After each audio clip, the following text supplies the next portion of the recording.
जय माता दी। नवरात्रि के पावन पर्व की आप सभी भक्तजनों को शुभकामनाएं। आइए देखते हैं संपूर्ण सरल श्रेष्ठ पूजा विधि। कलश स्थापना का अर्थात प्रथम दिन पूजा का शुभ मुहूर्त स्क्रीन पर दिया हुआ है।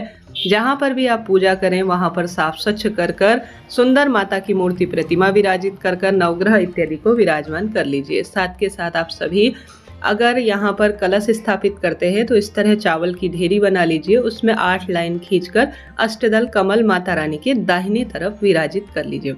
कलश स्थापना पूरी विस्तार से दिखाई है, इसलिए इसमें थोड़ा सा जल्दीबाजी से मैंने किया है। इसके बाद पूरा वीडियो है, सुनिएगा।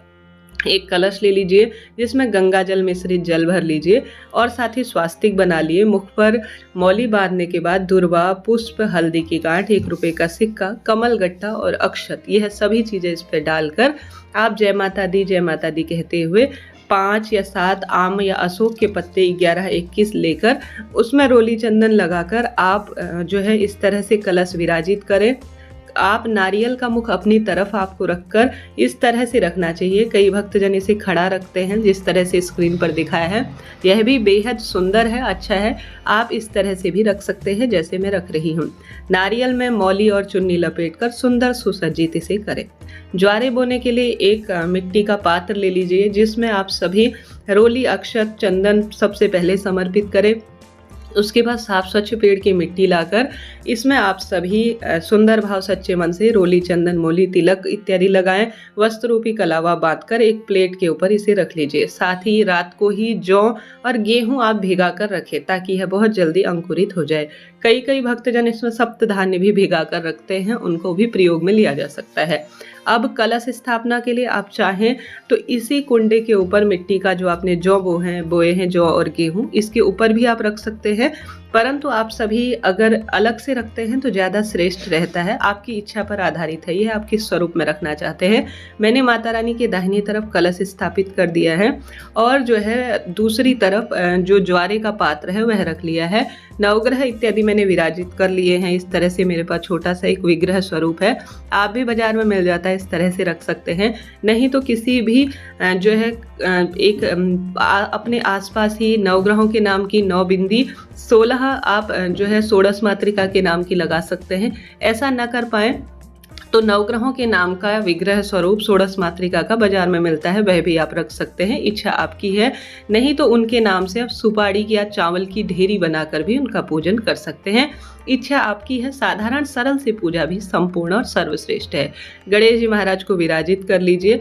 सबसे पहले एक दीपक लगा लीजिए, धूप लगा लीजिए और जो है संकल्प लेना आवश्यक होता है। अपने दाहिने हाथ में अक्षत और पुष्प लेकर अपना नाम गोत्र बोले और सबसे पहले कहे कि हे माता रानी, मेरे घर में विराजित होकर मेरे 9 दिनों के व्रत या पूजा को संपूर्ण करें और मेरी मनोकामना पूर्ण करें।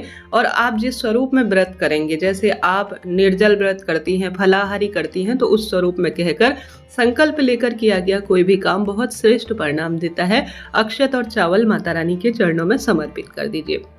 माता रानी की चौकी इस तरह से विराजित करने के बाद सबसे पहले प्रथम पूजनीय गणेश जी महाराज को रोली, चंदन, मोली, अक्षत समर्पित कर दुर्वा, पुष्प, वस्त्र रूपी कलावा और जो है सभी चीज़ें समर्पित करेंगे। ओम पुष्पम समर्पयामि, ओम दुर्वा समर्पयामि या आप ओम अक्षतम समर्पयामि, सभी चीज़ें एक एक करके आप समर्पित करेंगे, कहने का अर्थ है। या ओम श्री गणेशाय नमः कहे।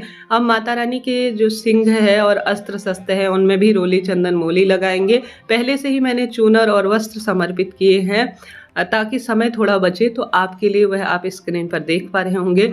आपने जो दीप देवता विराजित कर रखे हैं उन पर भी रोली, चंदन, मोली समर्पित करें। नवग्रहों पर भी रोली, चंदन, मोली, अक्षत, वस्त्र रूपी कलावा सभी चीज़ें एक एक करके समर्पित करें। साथ ही कलश देवता में भी सभी देवी देवता विराजित होते हैं और शुभ और श्रेष्ठता के रूप में यह जाना जाता है, तो उसमें भी रोली, चंदन, मोली, अक्षत भी समर्पित करें। जो आपने ज्वारे का कुंडा समर्पित किया है, यहाँ पर बोया है, उसमें भी रोली, चंदन, मोली, अक्षत सभी चीज़ें समर्पित करें। माता को नारियल का भोग लगाएं अर्थात उनके श्री चरणों में समर्पित करें। नारियल में आप मौली बांध सकते हैं, अक्षत लगा सकते हैं, रोली लगा सकते हैं, नहीं तो सामान्य सरल तरीके से भी समर्पित करें। बारी आती है भोग लगाने की। आपके पास बताशे, गुड़ और जो मौसमी फल है या पंच मिठाई है उनका माता रानी को आप अपनी श्रद्धा शक्ति सामर्थ्य अनुसार कई कई भक्तजन रोज 9 दिनों के अनुसार नियमित रूप से भोग लगाते हैं, उस स्वरूप में भी आप कर सकते हैं। तो इस तरह से आप माता रानी को नैवेद्य अर्थात भोग इत्यादि समर्पित करें, दक्षिणा समर्पित करें। अंतिम 9 दिन यह जो है यहीं पर सभी चीजें रखी रहेंगी, माता रानी को आप समर्पित करें। साथ ही आप जो 16 श्रृंगार की सामग्री है, भले ही कम हो ज़्यादा हो, प्रथम दिन समर्पित करें या अंतिम किसी एक दिन, सप्तमी अष्टमी, जब भी आपको समय मिले तब आप माता भवानी को सुहाग सामग्री जरूर समर्पित करें। इस तरह से आपको यह पूजा करनी है। यह पूजा संक्षिप्त पूर्ण रूप से मैंने आपको दिखाई है, आप देखिएगा। और साथ के साथ आप सभी देख पा रहे होंगे माता को चुन्नी, यह सभी चीज़ें इस तरह से समर्पित की जाती हैं। अब आपके पास दुर्गा सप्तशती, दुर्गा चालीसा जो आप पढ़ते हैं, यह पुस्तक का पूजन कहा जाता है। इस पर भी रोली चंदन मोली अक्षर समर्पित करें। अब इसे आप पढ़ना चाहेंगे तो पढ़ सकते हैं। इसके बाद एक जो प्लेट है वह रख लीजिए, उसमें भी रोली चंदन मोली समर्पित करें। हवन करना सबसे श्रेष्ठ माना जाता है, अग्नि के माध्यम से भगवान जी इसे स्वीकार करते हैं। तो बाजार में इस तरह से संविधा मिल जाती है बनी बनाई हवन सामग्री, तो उसे लेकर आए या घर पर भी बना सकते हैं। थोड़ा सा आप सभी यहाँ पर कंडा अर्थात जो गोबर सूखे स्वरूप में मिलता है कंडा, उसे सुलगा लीजिए, उसमें घी इत्यादि आप समर्पित कर कर थोड़ा कपूर और सभी चीज़ें जो है आप अग्नि रूप में प्रज्वलित सबसे पहले कर लीजिए। हवन के माध्यम से अगर आप जो भोग लगाए हैं उसे माता रानी तक पहुंचाते हैं, लौंग इत्यादि का भोग माता रानी को लगाते हैं, तो बहुत शुभ और श्रेष्ठ माना जाता है। यहाँ पर मैं भोग की बात करूँ तो आप देख पा रहे होंगे गुड़ के आसपास मैंने लौंग इलायची भी रखा हुआ है। एडिट करते हुए यह कटा था, तो आप यह भी लौंग इलायची भी रोज माता रानी को समर्पित करें, ठीक है। पान के पत्ते में कर सकते हैं, शहद के साथ कर सकते हैं, इच्छा आपकी है। अब अग्नि प्रज्वलित हो जाने के बाद 9 आहुति आप माता रानी को भोग स्वरूप समर्पित करेंगे। सबसे पहले जो आपने भोग समर्पित किया है माँ को, उसमें से कुछ अंश माता रानी आप भोग के माध्यम से स्वीकार करें, ऐसी प्रार्थना करते हुए समर्पित करें।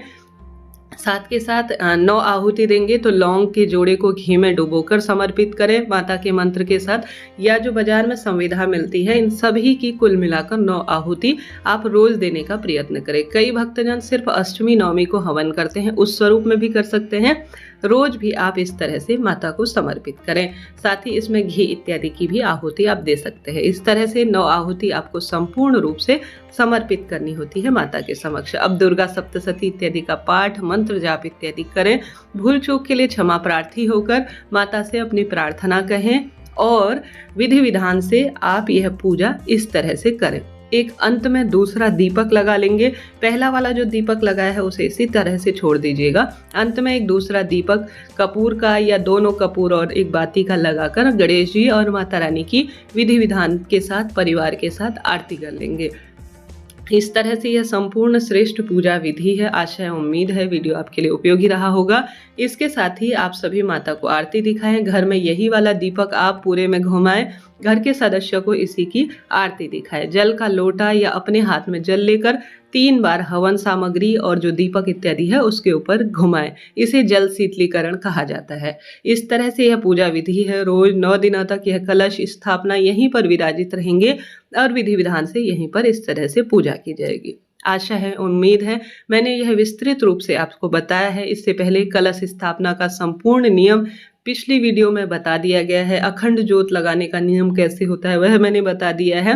उन वीडियो का आपसे अनुरोध है जरूर से देखिएगा। यह उपयोगी रहती हैं तो कमेंट्स में जय माता दी आपको लिखना चाहिए। हर हर महादेव।